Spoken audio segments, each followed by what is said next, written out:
Good evening, everyone, and welcome to another episode of Middle East Midnight Sessions Season 4! Ayan. Um, Actually, I have been thinking about what I would title this episode kasi hindi ako masyadong sigurado. Like, nag-aalangan ako kung tama ba yung title na na nilagay. Pero kasi alam niyo na, this is Jorn Sem. So, eto na yung ating taunang Jorn Sem episode. I think this is already my third Jorn Sem episode. Yeah, I think this might be my third kasi I've done two before. I think, uh, ewan ko guys, i-check ko sa ano ha. I-check ko sa, i-check ko, I think, ay hindi pala. Dalawa pa lang pala, dalawang kasi yung premiere ng season 3 was the Gabi ng Parangal. So, we have only done two, I think. Yeah, I think we've only done two. Ayan. Anyway, kasi eto na nga, Jornsem na naman. It's Jornsem season again. Alam ko lalabas to like sometime after, I think weeks after the Jornsem has happened. It was, as of this recording, it was last Monday, May 26. Ngayon ay May 29. So, bago muna tayo pala pumunta sa, sa usapan ng Jornsem is gusto kong,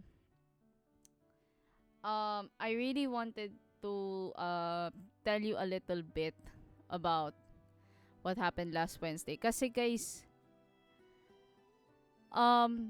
today is May 29th. And I've already made an episode about her. I think it was um ano bang episode yun? Ano bang episode yun? I think it was the last episode ng Why Did You Have to Say Goodbye? It was June 9. Um Kasi last year that episode kasi was about Erie's passing. So I went to her grave yesterday. Say I happened to be at school for stuff.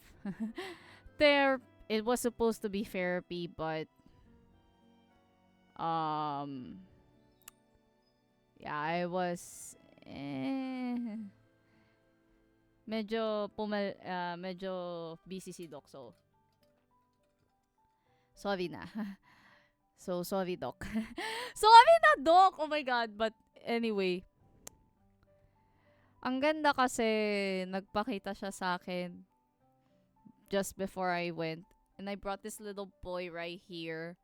This little cutie boy right here. Um and it was a good thing. Tapos mag-isa ako, so I was able to think of stuff and I was able to converse with her, and I really miss her. Like, I think she would be really proud of the guys na nagtagumpay yung Jornsem nila. Kasi, fun fact, the last event that she attended was our Jornsem. Kahit na hindi ko gustong tawaging our Jornsem yon, pero sige, our Jornsem. Well, since we're already in the Jornsem topic, gusto kong pag-usapan kasi yung mga nangyari noon. But specifically with the second speaker, ABS-CBN's Michael Deliso. So this is how it starts. I was already considering registering for the Jornsem.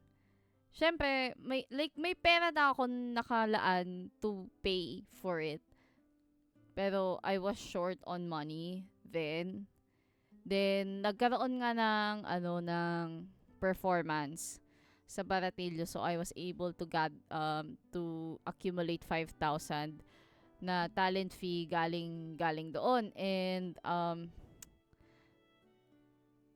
I decided na ilaan yung 300 na galing doon sa talent fee to register. Kasi gusto ko, sarili kong pera yung gagastusin ko doon. And,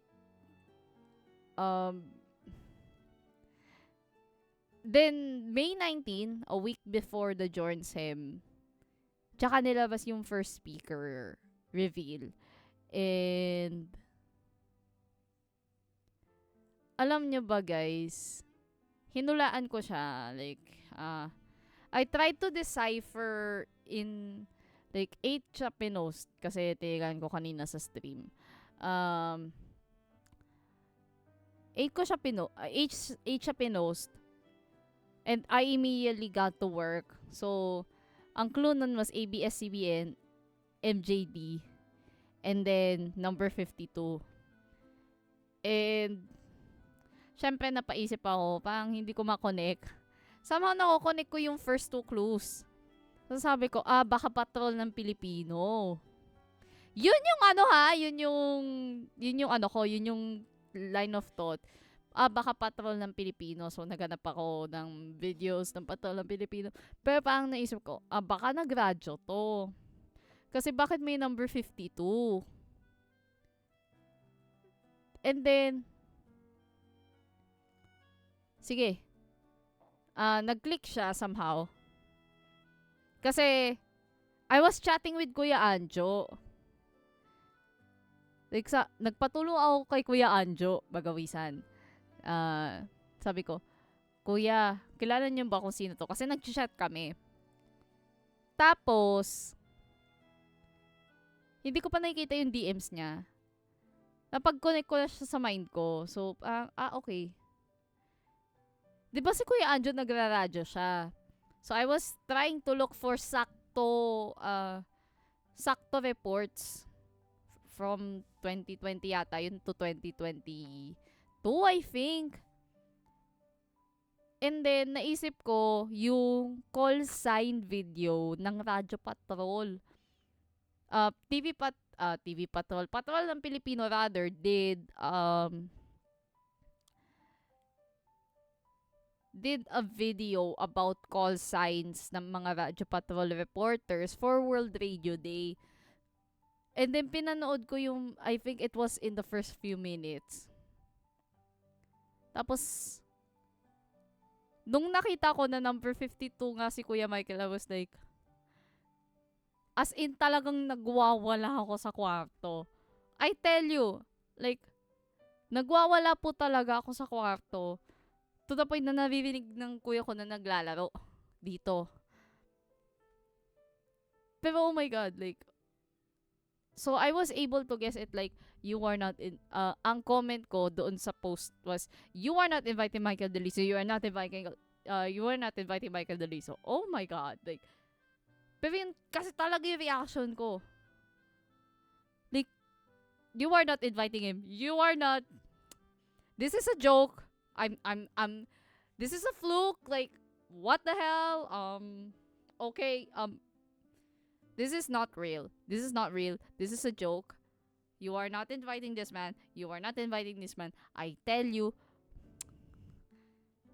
And, like, fun fact, kumpara dun sa nanalo, between me and the second guest, the second person who guessed, right, there was a full 30-minute gap between us.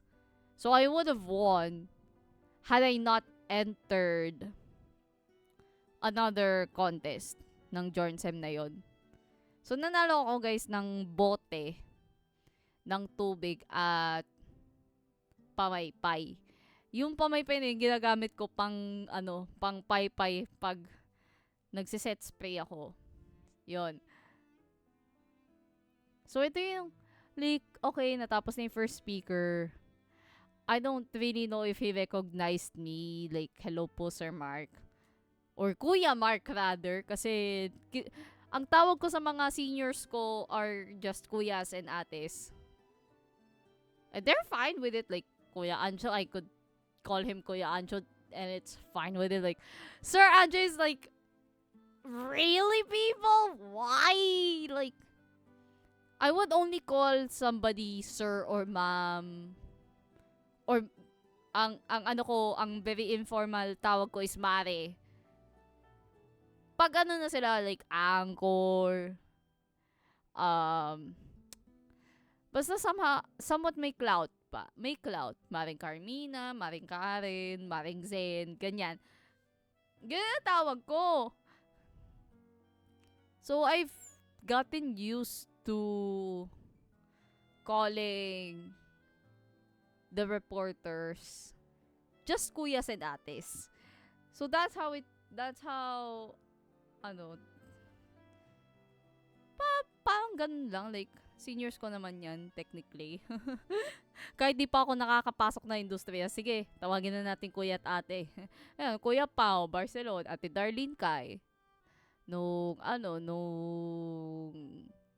rally dito sa may, sa amin, sa Alyansa. Pero guys, di ko naman binoto yung mga yun, so. I really just went there for the reporters. That's it. Sayang lang, di ko nakita si RG Cruz, nakakabanas pa rin yun. My God, nakakabanas pa rin yun. Di ko nakita si RG Cruz. Sir, Kuya! I want to meet you so bad. Di tayo nagkita nung di tayo nagkita. Like parang, ewan ko kung nakita ko sila or medyo namamalikbata lang ako. Pero I think, like, there was a really, really bright light. I think it was RG Cruz. Like, basta ang lakas nung ilaw. And I had di ko naman pinansin. Palabas na ako noon ng bagong Kapitolyo. Tapos, pauwi na. Pauwi na, as usual. And,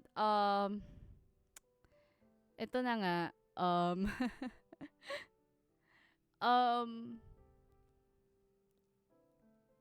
so, nag-tweet ako sa Twitter ko, as usual. Nag-tweet ako ng ticket ko. Kasi nakabili na ako. Like, ng 19. Nakaano na ako. Sabi ko, takde. Mag-aano na ako. May kita ko na kayo. See you. So, minention ko siya. Tapos, di ko alam na nag-reply pala siya. Nilike niya yung tweet. Sabi niya, see you. Sabi niya ganon. And then, nung tinawag, nung ini-introduce na siya, tapos nakita ko, guys, yung niya. Nakita ko yung pa niya. Natatakpan yung gates. Yung glass doors ng icon. Natatakpan siya ng, I think it was Manila paper or some kind of a cardboard. Kasi hindi siya rinig. Hindi rinig yung speaker. Hindi rinig yung speaker. Hindi siya naaabot doon sa waiting area. So, alam niyo yun, parang, okay.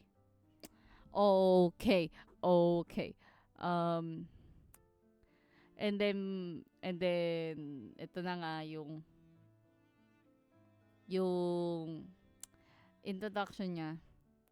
I was like, no way! No way! Like, as in talaga, no. This is not real. This is so not real. And then, nakita ko yung paa niya. As in, paa lang niya. Tapos, oh my God. As in talaga. Tapos guys, sakto na sa first row ko. Like, I'm in the very first row. And that wasn't even part of the plan that I had in mind. Ayoko talaga sa unahan.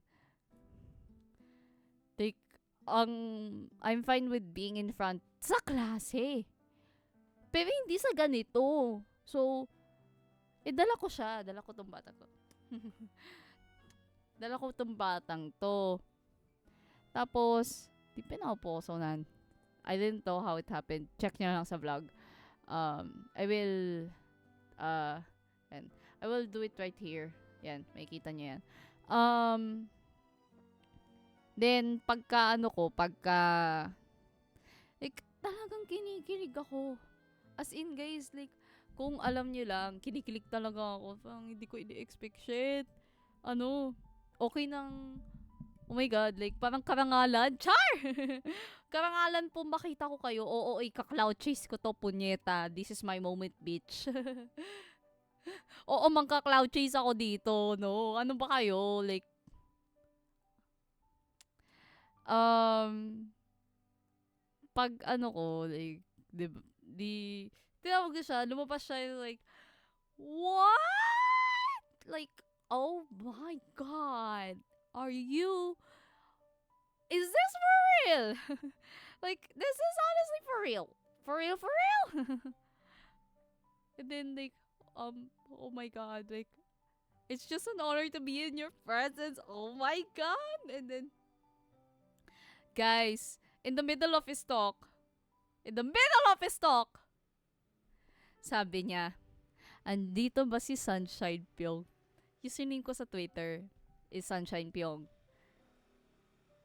And he was like trying to search the crowd. And I was like, hi, that's me. Ah! And like, basta may pinano siya sa akin, sabi niya. O sige nga tayo mga, how can you differentiate? Non-verbatim to, so, I mean, I don't remember much. Kasi hindi ko siya na video. It wasn't caught on video. Ang tanong niya nun was, how can you differentiate a reporter and the journalist? And then may pinakita siyang choices doon sa LED. Hindi ko alam kung ano yung dalawa pang choices. Basta alam ko mali yung dalawa. Tapos, ang sagot ko nun was yung letter C, which was, ethics and, I think, like, hindi alam ni Kuya Michael na yun yung topic ko, actually, like, sa thesis. Hindi niya, I don't think he knows. Like, have you stalked me? Have you stalked me? Like, sa totoo lang, wala po siyang alam sa thesis ko. Like, I didn't even get him as participant. So, it's weird. Like, yun po guys ang topic ko. So, syempre alam na alam ko yun. Like, ano ko yun? 'Di ba? Expertise, char. Expertise! Expertise ko yun. Tapos, hindi ko kita kasi harang niya. Tapos may harang ng podium. Tapos may harang ng flag. Pumunta pa akong like, actually, binigyan ako ni Jeric ng mic. So, binigyan niya sa akin yung mic and then, inulaan ko, syempre. Tapos, bakit daw? In-explain ko, syempre. And then, ito na. Alam mo ba, may bibigay ako sa'yo. Sabi niyang ganon. And then, I began to film on my phone. Sabi niya, nanonood ka ba ng ABS-CBN? Then, like, I think may hinugot siya sa bulsa niya ata. Tapos, nawala na yung Tapos, he was, like, kitang-kita yung, like, talaga guys, nagwawala ako! Like, harap na ako. Like, ang lang, di ba, nasa stage siya, nasa baba ko. So, guys, nagwawala ako. Tapos, yung mga audios, oh, no! Like, oh my God! Tapos, may inabot siya sa akin. Ito po yung inabot niya. So, yan. Hindi siya masyadong kita. But this is a picture of him doing the hand heart. I think he was wearing the same clothes as he did ditong Jornsem. Tapos ito yung nakalagay sa likod. Sabi niya, you were made for more. Ayan, di siya kita. Tapos may, eto guys, it's already faded, but that is his signature. Um, nag-fade ka man, pero hindi magfe-fade yung, ano, yung message. Kasi, sobrang, ano lang, sobrang parang, alam niyo yun, hindi ko na kailangan magbida-bida. I didn't have to, I didn't have to look like I was seeking attention from people. Hindi ko na kailangan magbida-bida. Hindi ko na kailangang magloko-loko. Hindi ko na kailangang gawin lahat nung uh, parang kumbaga hindi ko na kailangan maging ano. I don't have to show up every time. Tapos di naman ako ma-appreciate. Kasi I know that feeling all too well. Okay. Pero this time, like, may nakaka-appreciate. Like,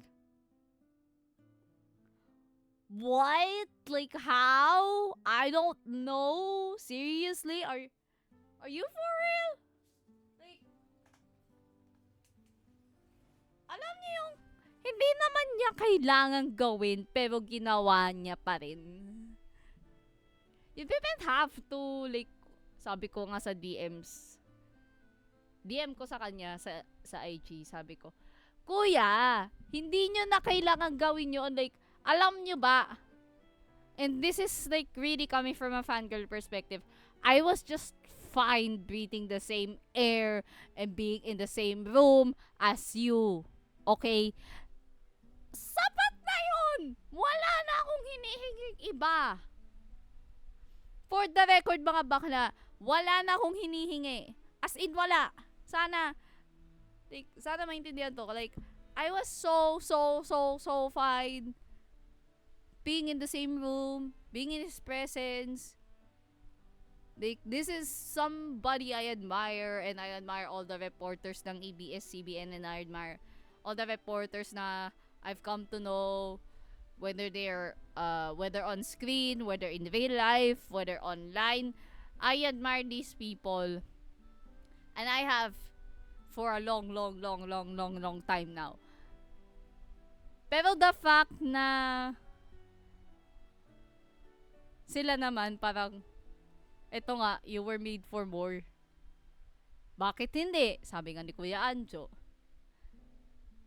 Alam niyo yun, like, Be, anong meron sa akin? Diyos ko! Be, anong meron? Like, bakit ako? Like, hindi ko naman deserve. Like, nagpa-fangirl ako dito sa gilid. Nanimik lang ako. Pero bakit ako ba yung napapansin nyo? Like, alam nyo ba yun? Pero I think halata siya guys sa naging reaction ko that day. Nung binigay niya sa akin yung picture. Nung nagwawala ako. Nung ini-introduce pa lang siya. I was so giddy. Like, yung pa ako na gano'n. Alam niyo ba yun? Ang likot ko nun.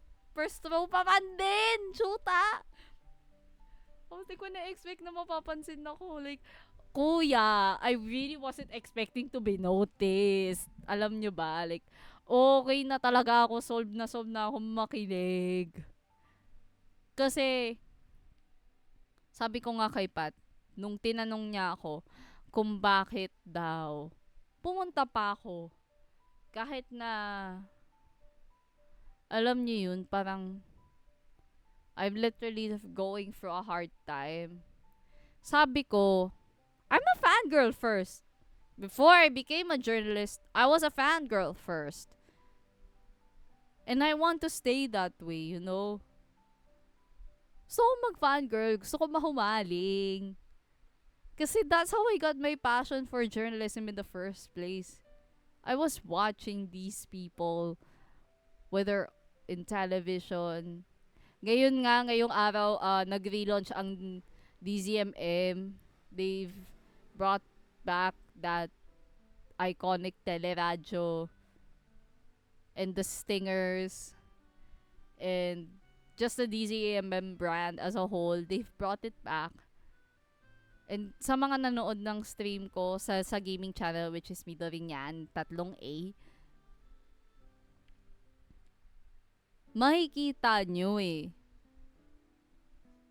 na may pagmamahal kasi doon na siguro sa iba hindi nila mapapansin kasi parang alam niyo yung surface level ang peg ng ano nila ng nalalaman nila. Pero kasi ako parang ang pinaka-obsession ko talaga is the media itself. Like sila kung yung reporter lang, yung documentary lang, kunwari, si Kara, like, I mean, name me somebody na, name somebody na talagang idol mo. And the first, idol mo in the world of journalism. And one name that would always come up is Cara David. For example, that's one name that would come up. 'Di ba? I mean, ako technically oo, pero like guys, my first real stand, the first news person I stand was Anderson Cooper. CNN, y'all, like, kaya nga, ang pin-tweet ko, reply pa rin niya. It's been 9 years since then.